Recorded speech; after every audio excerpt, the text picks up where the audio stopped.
boy! Chapter 3.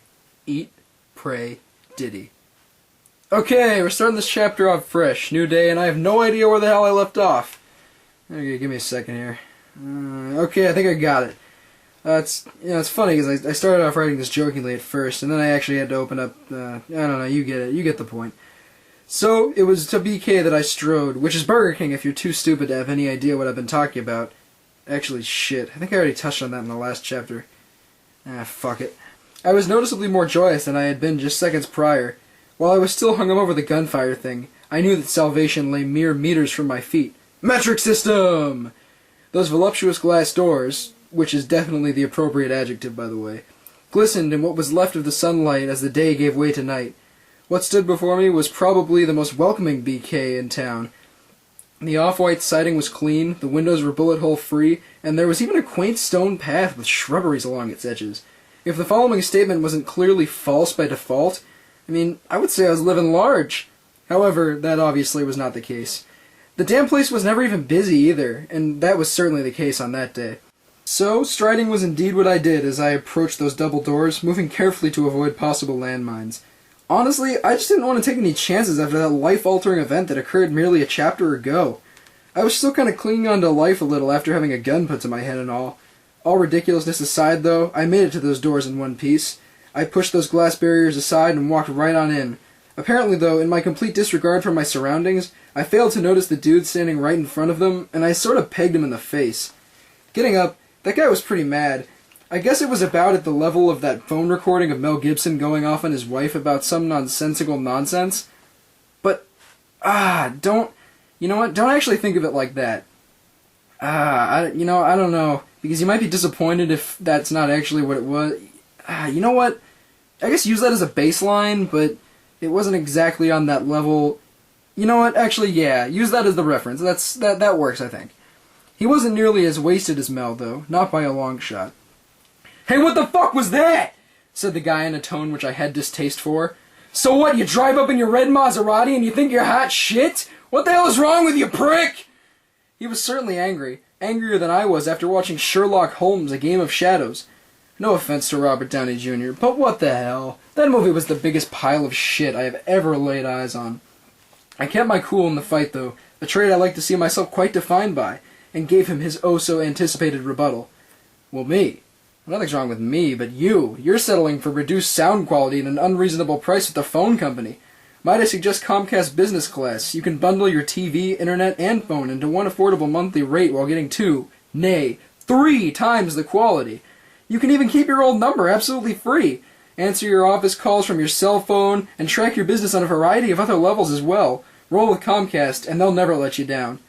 Such a fucking lie, but I was willing to do anything not to get my ass kicked. I said, assuming that he was a halfway successful businessman. Looking perplexed to say the least, his eyes once again rested on me. "Huh. I'm listening," he said, intrigued by my impersonation of a salesman, which really makes no sense because it's not like Comcast goes door to door selling their shit service. And expecting what I could only imagine was for me to get him started with his new plan. Needless to say, his question caught me off guard. Well, fuck," I said as I began beating the shit out of him. Clearly, selling internet, TV, and phone bundles wasn't something that was my cup of tea, but hell, nobody's perfect, I guess. I really don't like Comcast either. You know what? Let's start this up. I'm really in the mood to argue about those fuckers right now. I'll be straight up with all you guys, their customer service is atrocious. They treat me like garbage every time I call them, even though I'm paying like $100 a month, and I don't even get FX. Oh no! FX has the movies! The parentheses don't lie. I'm missing out on the movies, even though I'm paying oodles of cash right into their pockets. I don't even know what the movies are, but they better be damn good if I'm not getting them after paying $100 a month. Fuck Comcast. But I digress.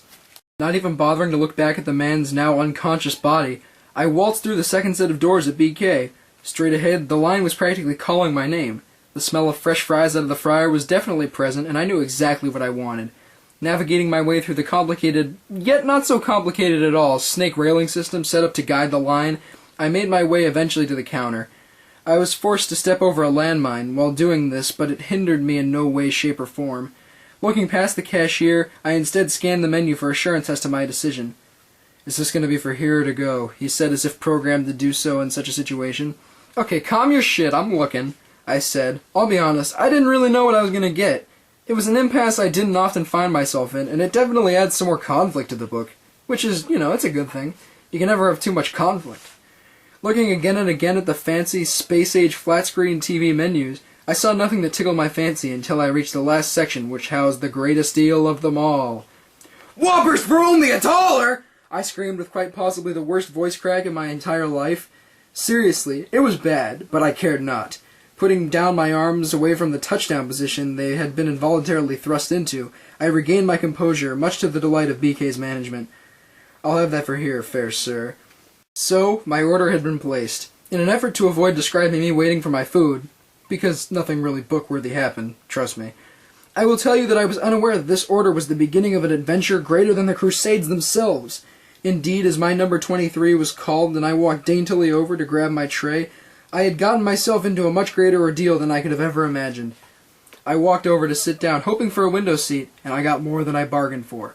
Holy shit!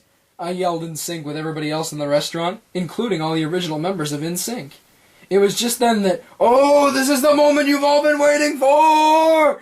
A montage of epic rap music filled the air and pierced my ears. No shit, I actually got some pretty beautiful hoop earrings out of this. The Puff Daddy, Sean Combs, Puffy, P. motherfucking Diddy graced the lot of us with his almighty presence. The man practically kicked down the double doors and rolled in with posse at his sides. Personally, I was flabbergasted, befuddled, or some other word along those lines. Pardon my French, but this was the greatest fucking moment of my life.